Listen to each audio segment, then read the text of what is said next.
À mon aîné Pierre Claver, tu as été depuis 1993 candidat à toutes les élections présidentielles.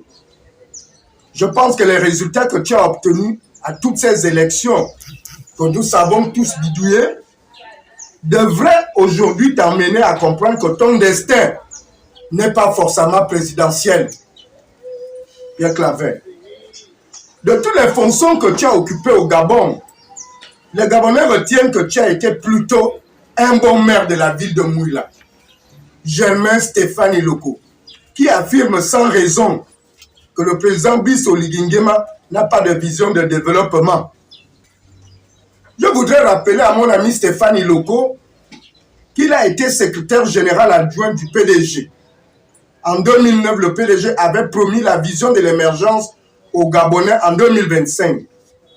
Quel bilan faites-vous même de votre vision pendant les 14 ans que vous avez été les soldats du distingué camarade, comme vous aimiez à le dire à l'époque du parti de masse? Mon ami Iloko, quel bilan fais-tu? Mais moi, je peux te dire que le CTRI a mis le pays en chantier. Le CTRI a conçu les écoles. On va encore en inaugurer une à la pendant la tournée du président. Le CTRI a en train d'améliorer les universités. Les casernes de pompiers sont construites dans tout le pays. Les nouvelles routes ont été créées quand tu vas par Akanda, mon cher ami Iloko. Donc il faut arrêter. Quand on n'a rien fait, on ferme sa bouche.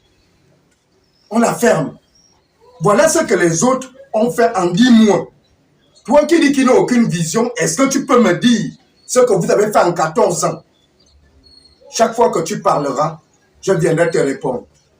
À côté de ces deux acteurs politiques, l'ancien premier ministre Alain-Claude Bilibinze, alias le perroquet national, a déclaré dans les antennes d'une chaîne française que la place des militaires est dans la caserne. Ces propos témoignent que cet ancien premier ministre déchu est en panne d'inspiration et en plein désarroi. Mais, mon frère Alain-Claude, tu sais que je suis ton frère. Mais, je vais me faire quelque chose. Je vais te donner la GNAM GS pour qu'on t'achète une paire de lunettes pour que tu puisses voir ce que nous on voit. Parce que j'ai comme l'impression que tu ignores. Donc, on va t'acheter une nouvelle paire de lunettes. On va aller à Vision Médicale. On va t'emmener chez le médecin avec la GNAM GS. On va t'acheter une paire de lunettes et tu vas voir les réalisations du CTRI avec son président Brice Oligui. Quand on n'a rien fait, Alain-Claude, tu as été Premier ministre, tu as même été incapable de faire la route de chez toi, au vent, Makokou. Tu as été incapable de faire ça. Tous les gens que tu avais pris, tu les mettais au cabinet. Une fois on t'a enlevé, les pauvres gens se sont retrouvés en chômage. Tu as fait du tribalisme dans le Goévindo. L'ancien premier ministre José a fait mieux que toi. Lui, il a pris les femmes, il a pris les quotas. Quand toi, tu es arrivé à Makokou, tu n'as fait que le tribalisme. Tu n'as fait que mettre des femmes autour de toi dans des emplois précaires. Donc, Alain, tu ne peux pas dire ça. Ta femme a eu une promotion aux impôts. Ta femme a eu une promotion aux impôts. Quand on n'est pas d'accord, on lève aussi ta femme. Oui, ces propos témoignent que tu es aux abois.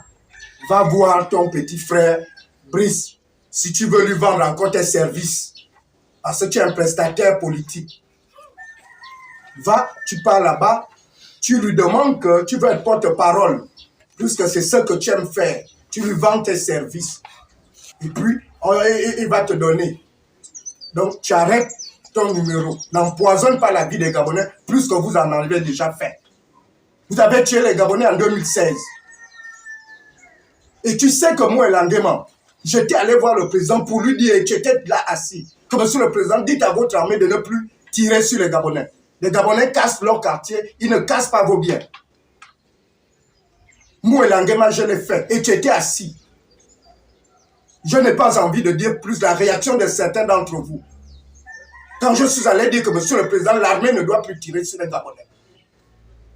Je ne veux pas dire Ce que certains d'entre vous ont dit ce jour-là. Mais faites attention. Parce qu'on risque de dire maintenant beaucoup de choses. Au lieu de dire qu'Oligui est bien, Oligui te protège. Oligui te protège.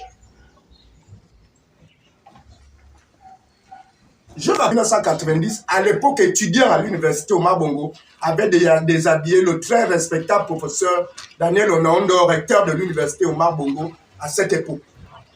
Je rappelle également que M. Alain Libinze a tout reçu dans la vie du père Paul Mbabe Solo, qui n'a pas hésité à trahir. Je rappelle encore qu'en 2016, lors de l'élection présidentielle, l'élection gagnée par Jean Ping, qui venait de battre Ali Bongo dans les urnes, c'est vous, les collaborateurs d'Ali, qui avez dit à Ali d'insister. Ali voulait partir. C'est vous. Vous êtes dangereux pour notre pays. Et il faut que ce jeu-là s'arrête.